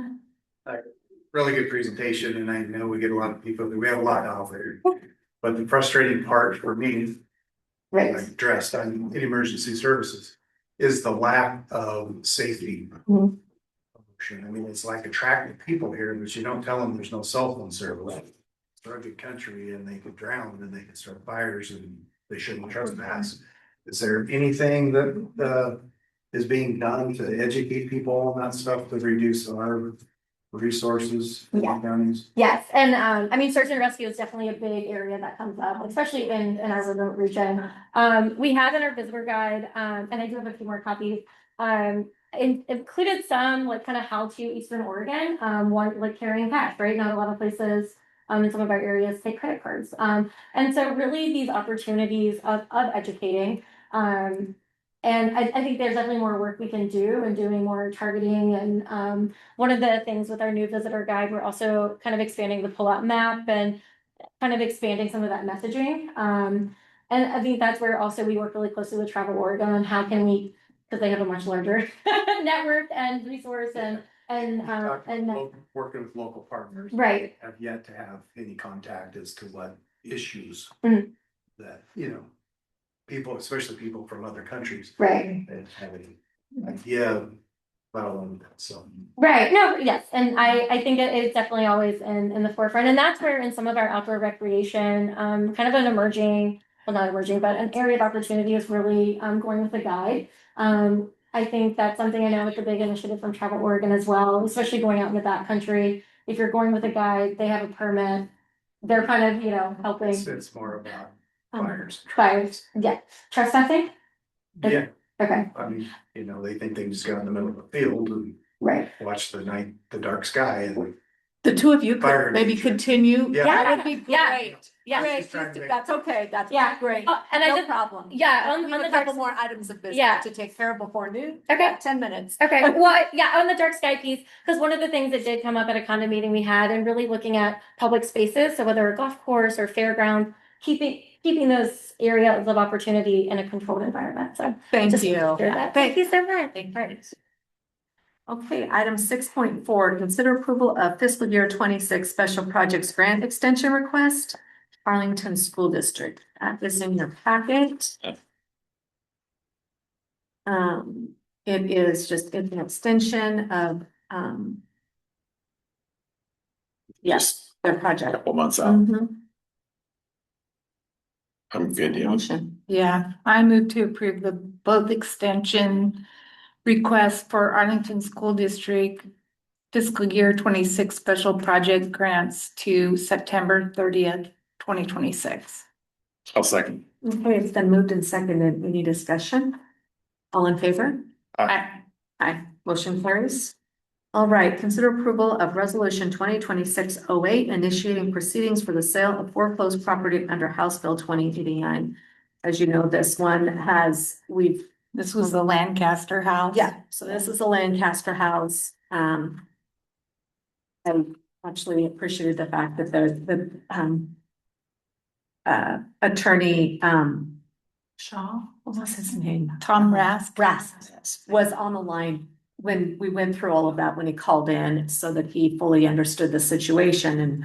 And so we're ready to proceed with foreclosure proceedings on that property. As you know, House Bill 2089 does allow the claimant to claim the proceeds, which is the spirit of the change in the House bill. We've utilized it and have it down to a science now because we had three properties that we've sold this way.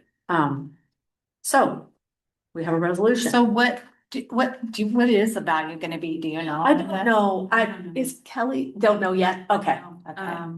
Kelly's on there, but We can, we're not auctioning till end of August, Okay. August 26th, so we've got some time to yeah, get those numbers. right. And thank you, Anya, for all your work you've done a great job with this. Okay, Yeah, these gotta be fun. yeah, if you're interested, we can get that information Very from. there, auction to you. Yes. Yeah. I move to approve resolution 2026-08, initiating proceedings for the sale of the foreclosed property under HB 2089 as presented. Second. It's been moved and seconded to approve resolution 2026-08. Is there any discussion? All in favor? Aye. Aye. Aye, motion carries. All right. That concludes regular business. Next meeting is August 5th, 2026 at 10 a.m. And are there any announcements? I was just gonna, stopped this morning and looked at the fairgrounds office building.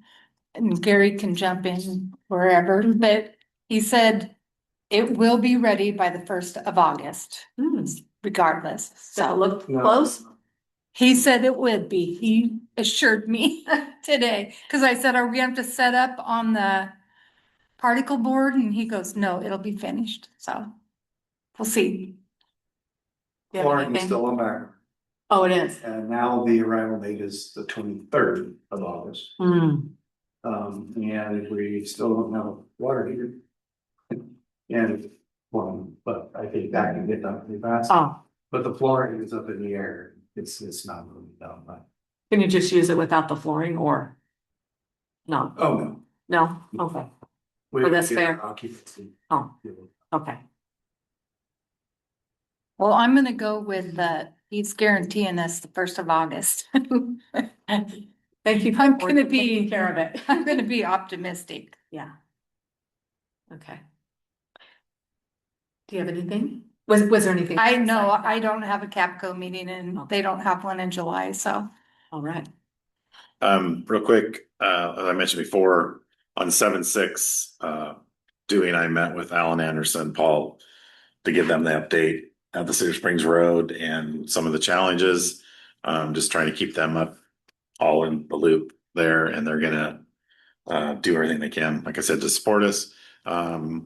This Monday, I met with Rob Turry, Pioneer Development Corporation down here, looked at some properties. He has presented some information to his board, and he's visiting with a developer. And anyway, had roadmaster meeting, road committee meeting, excuse me, Thursday the 9th also. Dewey brought them up to date. They're paving today, this week. Korea meeting was canceled and have Norcore tomorrow. I've got some questions and I would like to make sure that our juvenile quarterly payment is on hold for some information that I need to find out. Yes, yes. Okay. And Sitting on my desk. okay.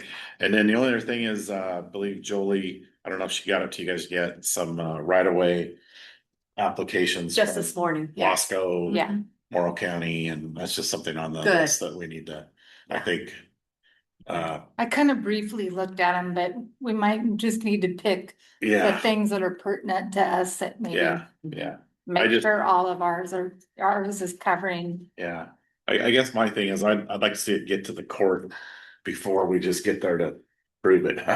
Anyway, Oh, yeah. but that's kind of my thoughts. I think we need a little improvement, but that's all I got. Yes, Yeah. we do. We need to modernize. Yeah, we could take the good things out of each one of them. Ours is pretty similar to Sherman County. Oh, Yeah. yeah. Yeah, It looks to me, even it looks to looked me like, there's a lot more on the Morrow and even the little ones. but- and the Sherman County, the roadmaster doesn't sign off, it's the judge. Judge. So he wants to see it, and I think that's, anyway. Well, and I think you should have actually both. Both. I mean, you need the roadmaster know. to sign off and then Yeah. have it officially signed off Mhm. by the judge. She makes him take him around. It shows him, so, yeah. Yeah. Okay. The road commissioner. Okay, all right. I'm not going to add anything because I have just a few minutes before I have to. I'm going to meet with Jessica Meta, the new person who's designated for Gilliam and Sherman County has been hired and is on staff now. So we're going to meet upstairs, meet her. And that was a position that Michelle Colby held. All right, meeting adjourned.